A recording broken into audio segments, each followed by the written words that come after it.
They find applications in many electronic, optical, or electrochemical devices, and I list some of those devices here, from non-volatile memories to solar cells or fuel cells.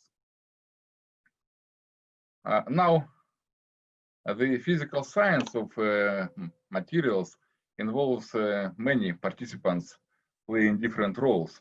There are scientists who do theoretical modeling, like modeling and predicting the properties of the structures from like theoretical methods. Those are our collaborators. So this is not me. Then there are people like our own Professor Simmons, who do sample synthesis. They try to realize those theoretical predictions and create these nanostructures I showed you pictures. And again, those are my collaborators, including Dr. Simmons in our department, or other people in material science, engineering department here, or in other universities. And then there are people who do structural characterization and studies of physical properties, and that's our part. And then finally, there will be some engineers or materials engineers or electronic engineers who would actually try to make devices out of these materials. Now, I just show here this map to give you an idea about my collaborators. I have my primary collaborators at University of Wisconsin, Cornell University, and locally I work with several groups at Boise State University. Now, our part is probing the properties of these materials using laser spectroscopy methods. What is optical spectroscopy, laser spectroscopy is about is basically you shine light on the material and you know everything about that light, which means what color it is, what wavelengths, its polarization, and all the properties. And then light can be either reflected by the material, or it can be absorbed by the material and re-emitted from the material as different light, which is what is called fluorescence or photoluminescence. Or it can be just scattered by the material, which is what's called light scattering, and the technique called Raman spectroscopy belongs here. So these techniques I have in blue, photoluminescence and Raman spectroscopy, are what we are doing. And this is a picture of instrumental setup in my lab. Now, photoluminescence is basically you observe that every time you drive your car at night, when your headlights of your car shine on road signs, they fluoresce. Some of them fluoresce in green, other fluoresce in red, and that depends on the property of the material. In that case, paint used to make those signs. So we don't study paint, we study, like I said, oxide materials like the zinc oxide, but they also emit light. And we observe, we collect that light, analyze it, and from that we get some information about material properties.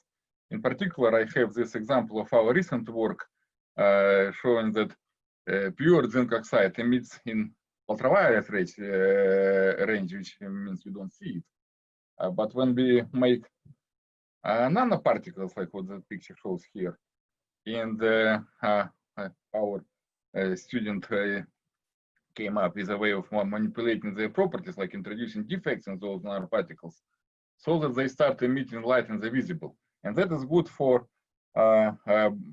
biological applications, when biologists or biophysicists study interaction of these nanocrystals with cells. It's great for them because they can see them in a normal optical microscope.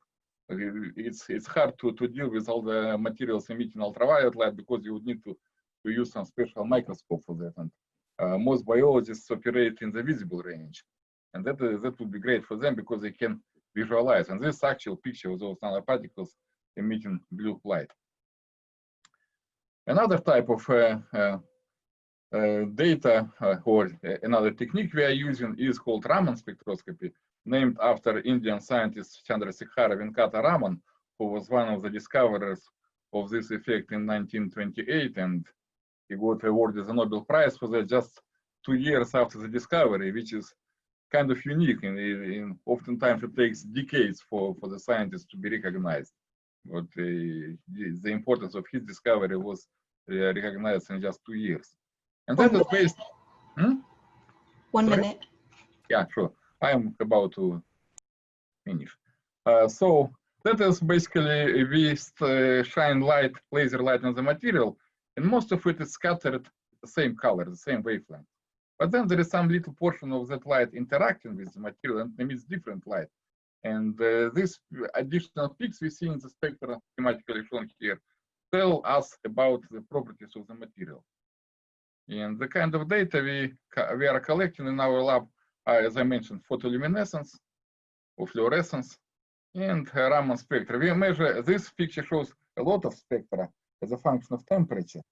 So each of those lines corresponds to the spectrum taken at specific temperature. And this material is one of those oxide materials called barium titanate. And this picture shows that when you change the temperature, structure of the material changes. And we can see that by looking how these positions of these peaks in the spectra and the intensities change. That is what we do a lot in our lab. We do a lot of these spectral measurements as a function of temperature. And thank you for your attention. And if I have extra time, I can show you a few pictures of the experimental setup in my lab. Like I have these lasers. I have this is my main instrument. And then, well, then I have this another view. This is cryostat, which is a device which allows us to get to very low temperatures, like down to 10 Kelvin, which is just 10 degrees above absolute zero. And then there is we have this microscope, which we plan to utilize in some novel technique called tip-enhanced spectroscopy. All right, thank you for your attention. And if you are interested more, feel free to contact me. Okay, thank you very much, Dr. Tenney. So from our visitors, do we have any questions for Dr. Tenney? Oh, I was wondering exactly, are there any specific types of lasers that, or maybe a specific wavelength of color that works with different techniques of identifying materials, or is it all just dependent on what the material is? That is a very good question. And actually, as I very briefly showed you the picture, I have 3 lasers there, and they emit different wavelengths. And we choose specific wavelengths depending on the material we look at. For example, this zinc oxide material, this zinc oxide nanocrystals I showed you, you need ultraviolet laser to work with them because the energy of ultraviolet light is enough to excite for the fluorescence from them. But for some other materials, like for example, silicon or gallium arsenide, you would better use longer wavelength lasers. You will get a stronger signal or a better interaction of light with the material. So it depends a lot on what material you look at. So many of our materials, oxide materials we deal with, they need higher energy lasers to excite them. That's why we have most of our lasers are either ultraviolet or blue-green color lasers, just because of the nature of the materials we deal with. I see. Thank you. Welcome. Any other questions for Dr. Tenney from our visitors? Okay, just a word to our visitors. I've also, if you have the chat function on, I've sent you some messages to take a look at information. Okay, well, our next program comes from a presentation comes from a different area of physics. This is biophysics, and biophysics with some very interesting biomedical applications. Dr. Laxman Manali is a new faculty member here, actually who came to us from Wisconsin most recently. So he's going to talk to us about his research now.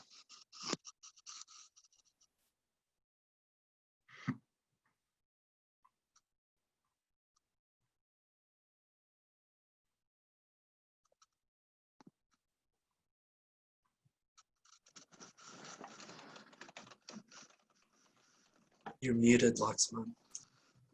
Yeah, Laxman, if you could unmute, please. Oh, I'm sorry. There you go. Let me see where it is. You're good. We can hear you now. You can hear me? Yep. Yes. Okay, good. Thanks.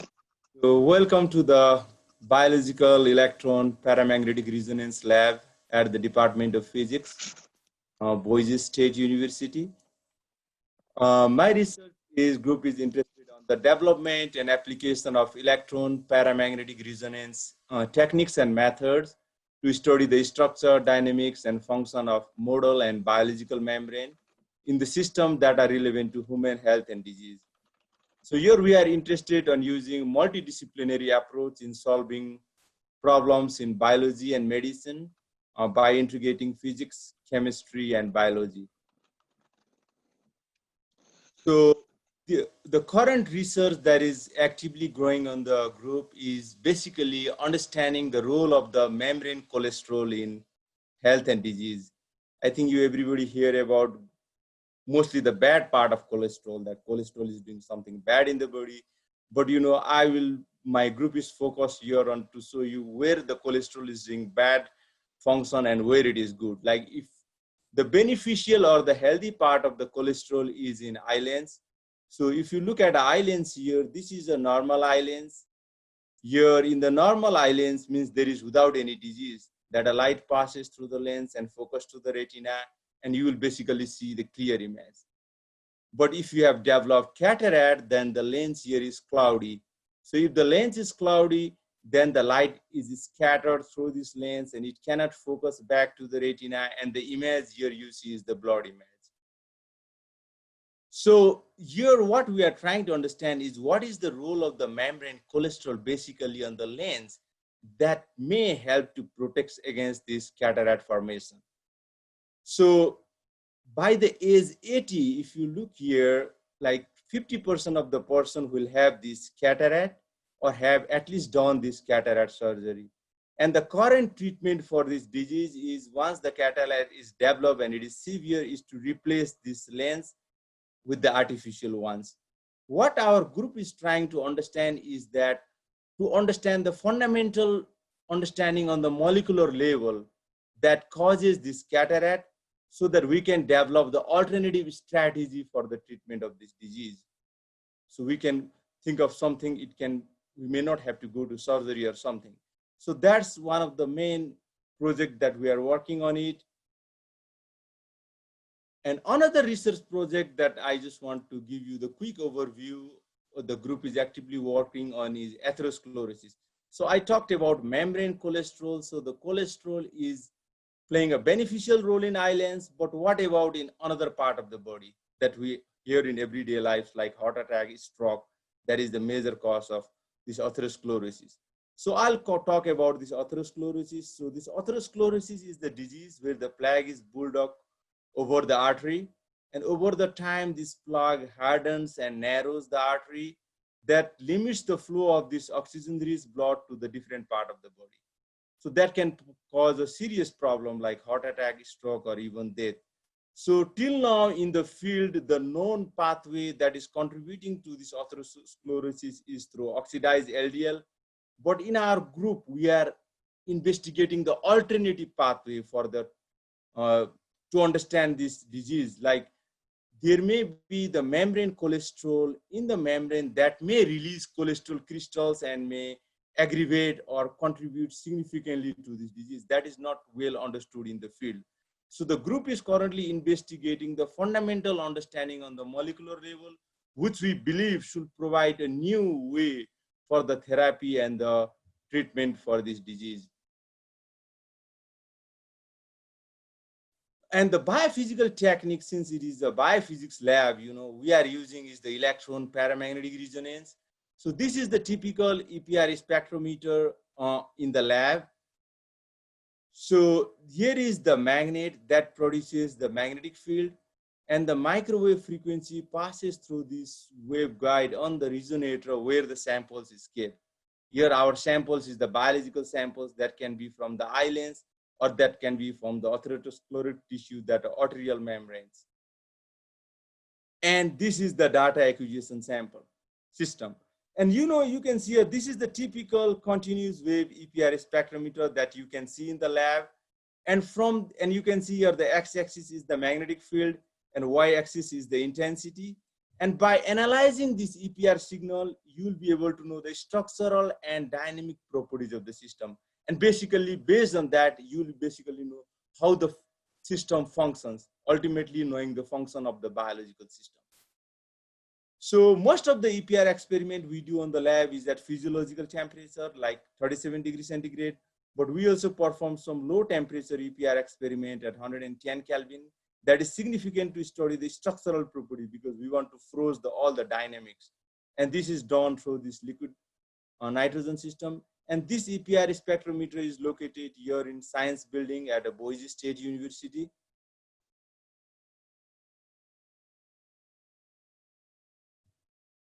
And I am maybe again introduce one more time, Lakshman Mainali, you're the assistant professor here at the Department of Physics. In addition to research, I'm teaching undergraduate physics lab this semester, and I'll be teaching biophysical instrumentation course in the fall of 2020. And Raju and Naval are the two postdoctoral fellows currently working on the lab. And as you can see from the list, we have a lot of undergraduate research opportunities in the lab.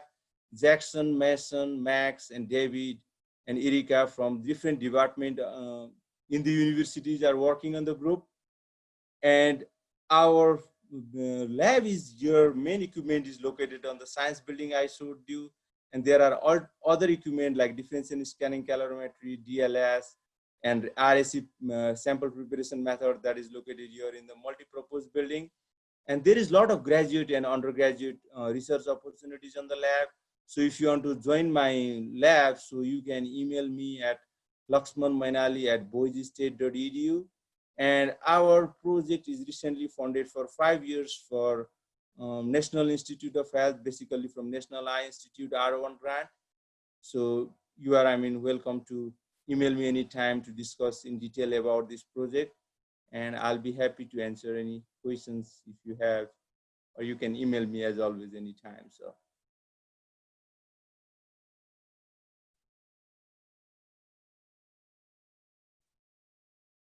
Yeah, I'll stop sharing the screen. Okay, thank you very much, Laxman. Let's see, do we have any questions from any of our visitors? I wanted to ask about the cataract specifically. Does that, how does that form in the eye, and can the effects be almost reversed? Oh, yeah, that is very nice. The key questions that my group is trying to understand. So far, the major cause of cataract is that, if there is a protein called alpha crystalline on the cytoplasm of the lens, and well established in the field is that if that protein is bind to the membrane, then that basically scatter the light and cause cataract. But what is not known is that there is a lot of clinical study done that, like people, it is not like you have a cataract right away. It is a progressive. They went to the clinic and tested. The lens was a little bit cloudy, and after 25 months, they found that it was too much cloudy, and they ultimately saw that all the protein was bound to the cytoplasmic protein was lost and bound to the membrane. So that is the main cause, like binding the alpha crystalline to membrane. And what our group is trying to understand is that what causes this alpha crystalline to bind to the membrane at the fundamental level. Because the missing on the field is that there is a fundamental mechanism that is going on that forces the crystalline to bind on the membrane that causes cataract. And we are trying to understand the main fundamental glue on the membrane point of view. What is the role of membrane or membrane cholesterol that can prevent or give you a way for thinking of alternative strategies so that we can prevent this disease. Is that good enough? Thank you. Thank you. Laxman. All right. Any other questions for Dr. Laxman? Ali. Okay. So we've had one talk already in the area of applied physics, nanotechnology with Dr. Tene. We've got other researchers who work in that area, including Dr. Paul Simmons, who's visiting, and also Dr. Olga Gulko, who does theoretical research. And then aside from Dr. Mainali, we heard in an earlier section from Dr. Daniel Faloja, works in membrane biophysics, and Dr. Matt Ferguson, who uses lasers to look at genetic transcription events in the nucleus. And now, and then we had in astrophysics, first Dr. Brian Jackson on exoplanets. And now in the area of astrophysics, I'd like to welcome someone who's not yet a faculty member with us, but who will be joining us in the fall, Dr. Heidi Wu. Dr. Heidi Wu comes to us from Ohio, and she will be telling us about her research in cosmology. Heidi. One of the biggest questions in physics is, why is our universe accelerating? So our universe is expanding, and we have known that for a century. And we also know that gravity pulls things together, so we expect that the expansion should slow down. But now we have very strong evidence that our universe is not slowing down, it is speeding up. We'd like to know why. And we give it a name, dark energy, and we like to understand it. And to provide a little more context, this is a galaxy similar to our own Milky Way galaxy. It has about 100 billion stars. Each star is similar to our sun. But about 80% of the mass in this galaxy is actually invisible. We call them dark matter. They don't emit light, we cannot see them, but we know they exist because they're gravitational interactions. And in the visible part of the universe, there are about 100 billion galaxies, and these are the subject of my study. So in astronomy, when we look further, the earlier we are looking back in time, and we can measure distances or the size of the universe at different cosmic time. And we found that the universe is accelerating. And based on, this is the composition of the universe based on the recent observations. Our universe is currently is dominated by dark energy, which is used to explain the acceleration of the universe. And it has another big component of dark matter, and they determine the formation of galaxies. And less than 5% of the entire universe is in the form of normal matter or atoms or everything we can see. So when we use telescopes, we can only observe galaxies or the normal matter. And then we use the galaxies to infer where dark matter is. And by looking at dark matter structure at different cosmic time, we can infer the properties of dark energy. To study dark matter and dark energy, I use big telescopes. And this is one of the telescopes I'm using in Chile. And here's another very exciting project called Legacy Survey of Space and Time, also using also a telescope in Chile. So this telescope is going to take picture of half of the entire sky for 10 years. So it's like shooting a movie of the big area in the sky for 10 years. It's going to find lots of faraway galaxies. And I'm also working on a new space telescope called WFIRST by NASA, which stands for Wide Field Infrared Survey Telescope. So we are all familiar with the amazing picture taken by the Hubble Space Telescope. So WFIRST will have the same image quality as Hubble Space Telescope, but one picture will be 200 times bigger than the Hubble Space Telescope. So it's like we will have, very soon we will have 200 Hubble Space Telescope in the sky at the same time, and I'm very excited about it. My research focuses on galaxy clusters. Here is a picture of a galaxy cluster taken by the Hubble Space Telescope. Each of this orange blob is a galaxy bigger than our Milky Way. And of course, it has lots of dark matter in it. So galaxy clusters have an important effect called gravitational lensing. So gravity bends light according to general relativity. So here's a galaxy cluster, and here's a far away galaxy. light coming from this faraway galaxy is bent by the gravity of this galaxy cluster. And on the Earth, we will observe a distorted image of this faraway galaxy. And this is actually a zoom in of the previous galaxy cluster image. You can see this big arc. This is actually an image of a faraway galaxy distorted by the gravity of this galaxy cluster. So I use gravitational lensing to study dark matter in galaxy clusters. So galaxy cluster will cause the distorted shape of galaxies. And if the distortion is stronger, we know that the galaxy cluster has more dark matter in it and it's more massive. And we use these big telescopes to take picture of large area in the sky, and we find the galaxy clusters. And we use gravitational lensing to measure their masses. And then we basically plot a histogram of the mass. And in a universe with more dark energy, we expect to see fewer clusters and vice versa. And the number as a function of mass of galaxy clusters can help us understand dark energy. I'm inviting you to join us for this exciting exploration. And if you are interested, please check out my website and send me an email. Thank you. Okay. Thank you, Dr. Wu. And are there any questions for? Question, if you guys want me to answer it. So with the whole dark matter thing, what's kind of the difference between dark matter with this and antimatter? Oh yeah, so antimatter is still part of the periodic table. For example, for